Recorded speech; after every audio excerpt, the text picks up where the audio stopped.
President Trump cruises to victory with a record-breaking Republican turnout. Trump got more total votes than Obama got as an incumbent. Republican turnout operation in Texas is extraordinary. Complete domination. Receiving more primary votes than any sitting president. We're winning. We're winning all over. We had record turnout for an incumbent president. The Republican Party has never been unified like it is now. Turnout was also huge for Donald Trump. President Trump celebrating a record-breaking victory. It's not even a party, it's a movement. More than President Obama had by a wide margin. Let's realize how good Donald Trump's political operation is. To all Americans tonight, I'm with you, the American people. I am with you, I will fight for you, and I will win for you. And we are going to keep America great.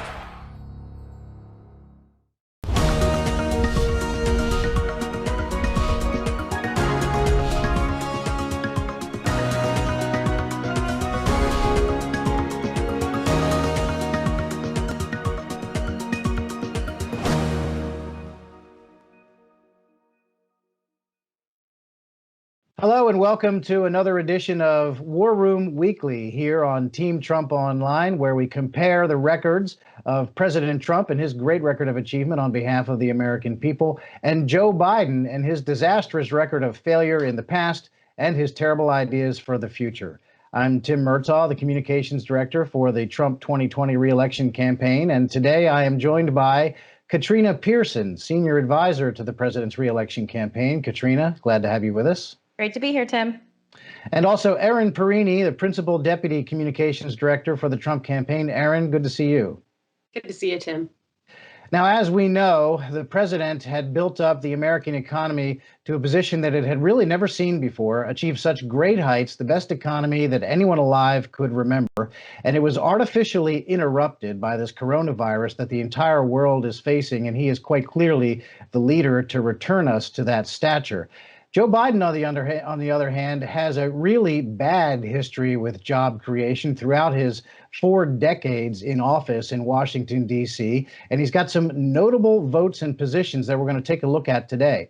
Biden had the misfortune of speaking to the Pennsylvania chapter of the AFL-CIO this week, and it's those union members who will be so important, both in Pennsylvania but also in other states across the industrial parts of our country. And they have to be reminded, working men and women across this country have to be reminded of Biden's record on notable job-killing trade deals like TPP. Joe Biden was the lead cheerleader in the Obama administration for the disastrous globalist economic trade deal that TPP would have been, and President Trump rightly got us out of that.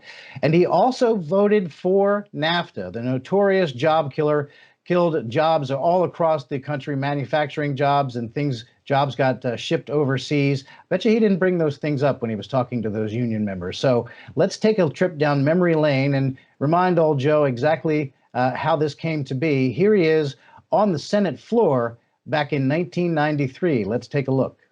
Madam President, let me get to the end. I'm supporting NAFTA because I think it is a positive thing to do, but not because I think it's going to cure the workers' fears who have legitimate reason to be concerned. And that was Joe Biden back in 1993, believe it or not. And workers did have fears of NAFTA, and they were right to have those fears, were they not, Katrina? Well, yeah, you know, Tim, it's undeniable that NAFTA wiped out manufacturing jobs in the United States and literally decimated the Rust Belt. And Joe Biden gleefully advocated for many policies where millions of jobs were lost, and it economically crippled families for a generation or more. But as you're right, he didn't stop there, Tim. I mean, he has been overseeing the aftermath and then continued under the Obama administration to advocate for the Trans-Pacific Partnership during his tenure as vice president, which would not have only killed jobs, more jobs, it would have given international authority over our wages and environment. And his unwavering support of these transnational progressive agenda items, if successful, would have negotiated away our national sovereignty. But Joe Biden's pro-populist heroic image stands to now be fully vetted by a president who has spent a lifetime signing the front of paychecks against another establishment career globalist politician trying to restore the status quo. Yeah, that's exactly right. And we all know that Joe Biden is going to cross the country this year and masquerading as some sort of blue-collar hero, when in fact his record is exactly the opposite. Having a hand in TPP, championing that, and voting to support NAFTA and get that into law, it just belies any claim that he would have to be trying to build jobs. Erin, you want to weigh in here? Well, that's right. Joe Biden, for almost 4 decades, has been at the forefront of disastrous trade policies in the United States and killing jobs in this country. Between 1994 and 2010, the United States lost almost 683,000 jobs to Mexico. He was at the forefront of the North American Free Trade Agreement, which has moved jobs out of the United States and to other countries. It is unbelievable that Joe Biden tries to parade around as a middle-class American when in all fact, all he has done is kill middle-class jobs in this country. Katrina's right. The economic devastation under Joe Biden, not only as a senator, but as vice president, has been felt for generations. Yeah, and luckily for Americans, we have a president in Donald J. Trump who actually makes promises and then keeps them. You know, he was on the campaign trail in 2015 and 2016 saying that he was going to do away with NAFTA and replace it. And thanks to his record of keeping promises, he did exactly that. We now have a new trade deal in place with Canada and Mexico, the USMCA. President promised he was going to do it, and he did it. Let's hear from the president. After NAFTA's adoption more than 25 years ago, the United States lost nearly 1/4 of all of its manufacturing jobs, including more than 1 in 5 vehicle manufacturing jobs. Think of that. 1 in 5 jobs lost so needlessly. Thousands of factories were shuttered. Millions of manufacturing jobs were destroyed. And entire communities were devastated, from Ohio to Pennsylvania, Michigan to Maine, and California to North Carolina, devastated. 2 decades of politicians ran for office vowing to replace the NAFTA, and this was a catastrophe, the NAFTA catastrophe. Yet once elected, they never even tried. They never even gave it a shot. They sold out. But I'm not like those other politicians, I guess in many ways. I keep my promises, and I'm fighting for the American worker. And we're all fighting for the American worker. Everybody here is fighting for the American worker. 6 days ago, I replaced NAFTA and signed the brand new U.S.-Mexico-Canada agreement into law. The USMCA will create nearly 100,000 new high-paying American auto jobs and massively boost exports for our farmers, ranchers, and factory workers.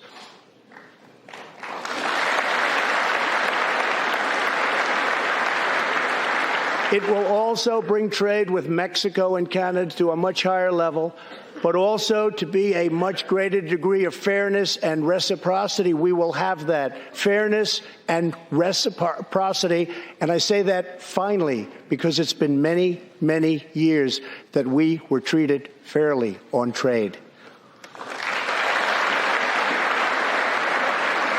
This is the first major trade deal in many years to earn the strong backing of America's labor unions. And it will be the backing of labor unions that will be very important in this upcoming election. And we know that President Trump has the record to show for those folks. And if jobs and higher wages are important, then President Trump is the one those folks are going to have to go with. And watching that tape again, Nancy Pelosi seems almost pained to have to sit there and listen to that. I feel very sorry for her. Erin, yet another promise made and a promise kept for President Trump.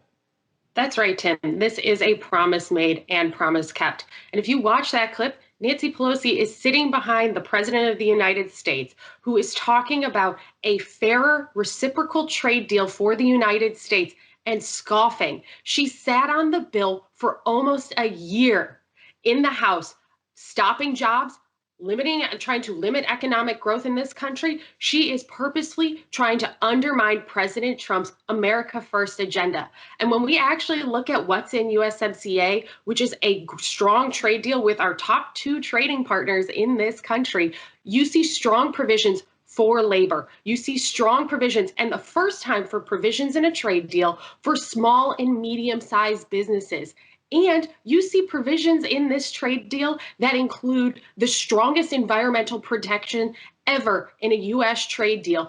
And those are enforceable protections. Those say that you cannot leave the United States and take those jobs with you to try and circumvent the environmental protections that are in this trade deal. She sits there and scoffs at a job creator and an economic engine booster here in the United States. When you look at the bill, it is pro-worker, it is pro-America, and it is unbelievable. Again, I don't know how she can sit there and be Speaker of the House when she has clearly abdicated the job to the far left wing when President Trump is truly leading.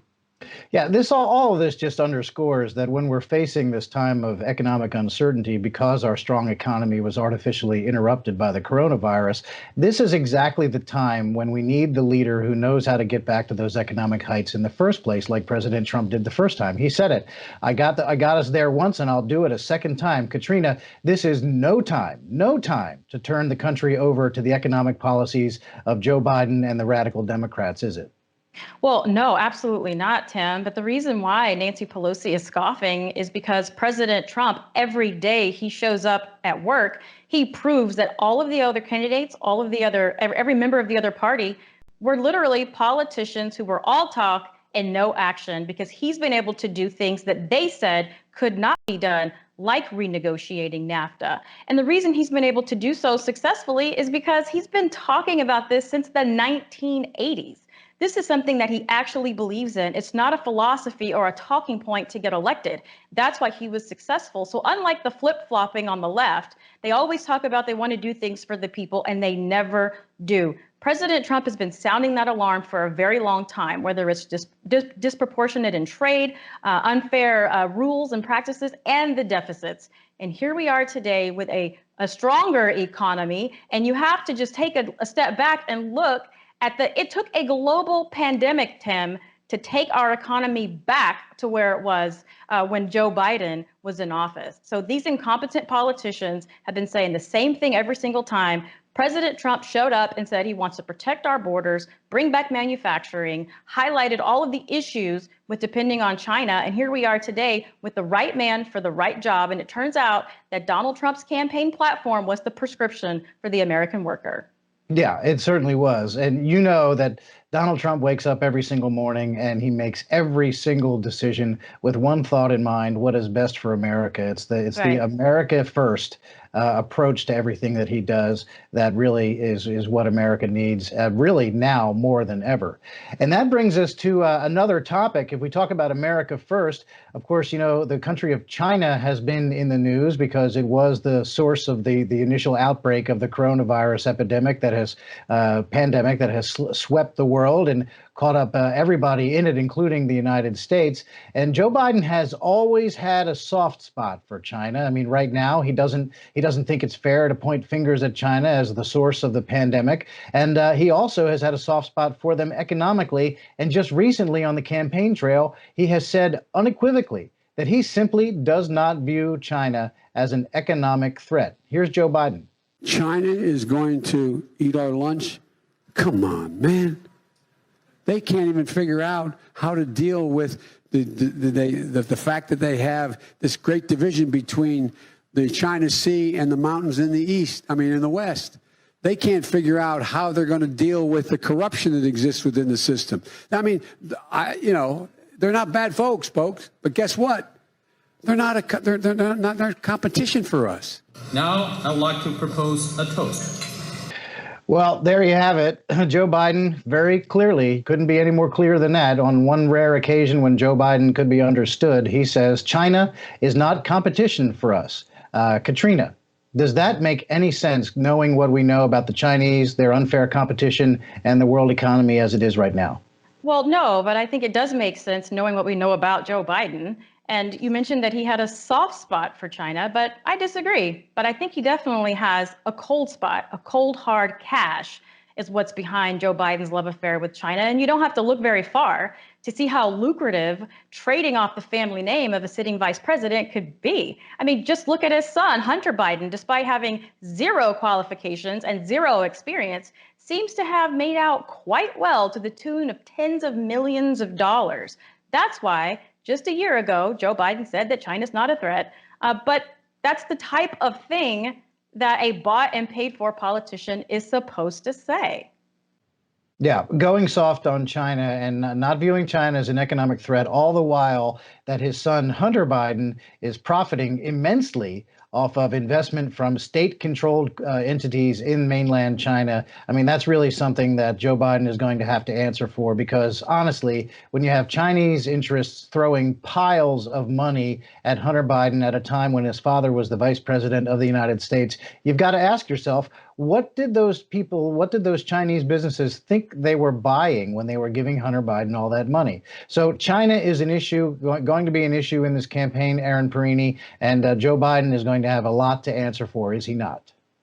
That's correct, Tim. Joe Biden, for decades, has coddled China and at the same time had blinders onto them as an emerging economic superpower in this world. He has yet to actually acknowledge the fact that not only did he shepherd and help China enter the World Trade Organization, but the devastation that came with the normalization of trade relations with China. We're talking jobs, we're talking rising trade deficits.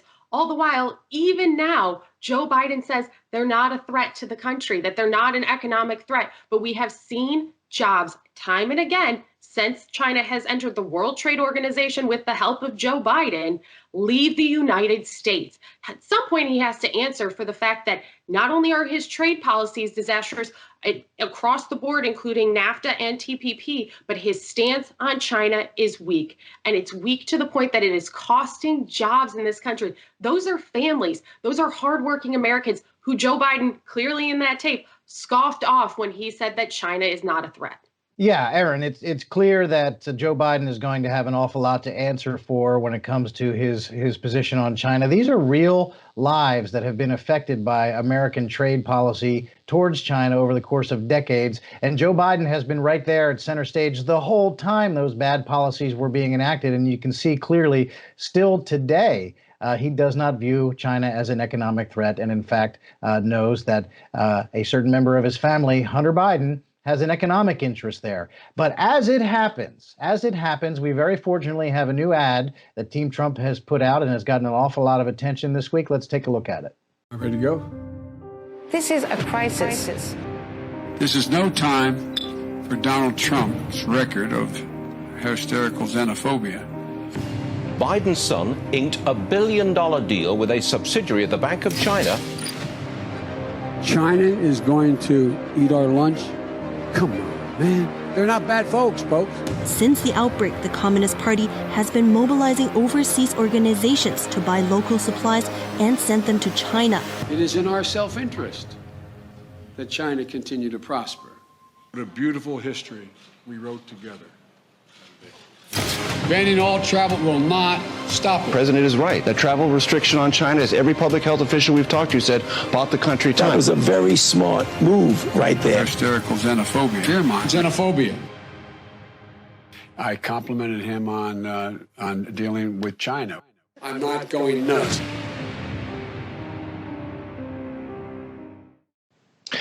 Well, obviously a very effective ad there, and we can see Joe Biden's weakness on China. But lucky for the United States of America, President Trump is rock solid on China. Let's hear from the President of the United States. The United States lost 60,000 factories after China entered the WTO.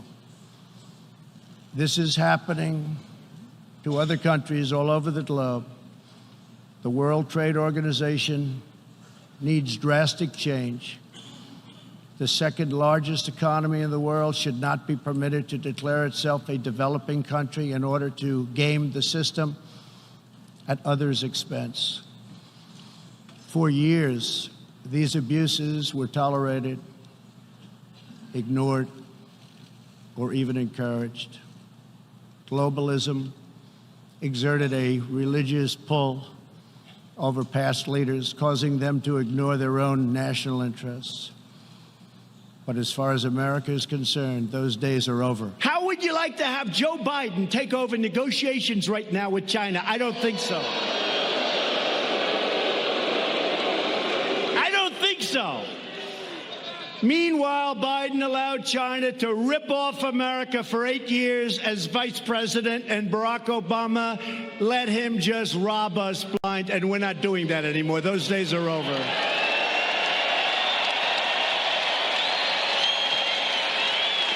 The Bidens got rich, and that is substantiated, while America got robbed. That's what happened.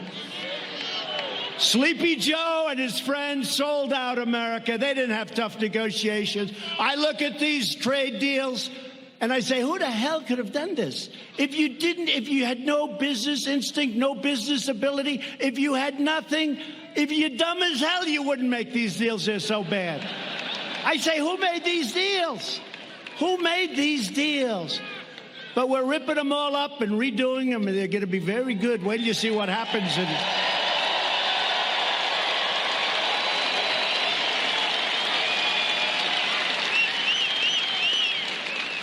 And now that I'm your president, you see it. America is winning again, and we're respected again as a nation.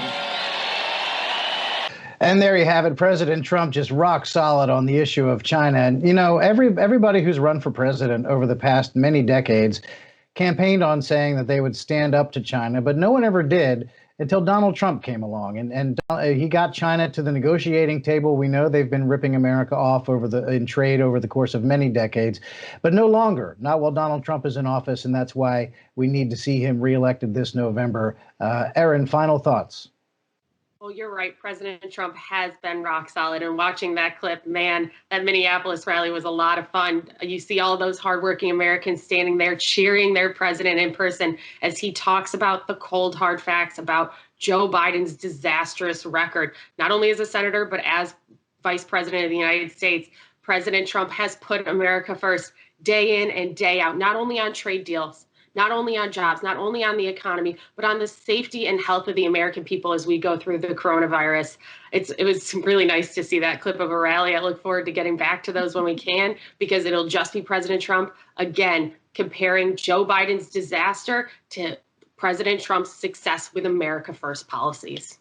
Yeah, it'll be a really clear contrast between President Trump and Joe Biden in November. And we will get back to those rallies. Never fear. The president is certain that we're going to be back out there speaking directly to the American people, as he is so powerful and effective at doing. And Katrina, final thoughts. Big contrast on job creation, China, and trade deals between President Trump and Joe Biden. Yeah, massive contrast. And President Trump will have the opportunity to get out there and make his case to the American public, because President Trump is a uniquely qualified candidate during this time to lead our nation. He has been a builder of buildings his whole life. He's built an army of people, and together they've all built one hell of an economy to historic proportions in just 3 years. So he has a record that we will be proud to display while drawing that clear contrast of the opposition, because Democrats, starting with Jimmy Carter, have bent over backwards to normalize, legitimize, and stabilize relations with China to the detriment of the United States. So it should be crystal clear by now that a vote for a Democrat at any level of government is a vote for China. Yeah, and there's no question that President Trump is the one who built the economy to such amazing heights, and he's clearly the leader to restore us to that position once again. Katrina Pearson, Senior Advisor to the Trump campaign, thank you very much for being with us today. Thanks for having me. And Erin Perini, Principal Deputy Communications Director for the Trump campaign, thank you as well. Thanks, Tim. And we'd like to invite everybody to come join us again for War Room Weekly on Team Trump Online. We'll be bringing you the contrast between President Trump and Joe Biden on issue after issue. And thank you for joining us here as we're all social distancing. If you want to get involved and stay involved, don't forget to text Trump to 88022, and also visit the website armyfortrump.com. There are a lot of tools there to help you get involved and help the president get reelected this coming November. Thank you all for joining us. Have a good night.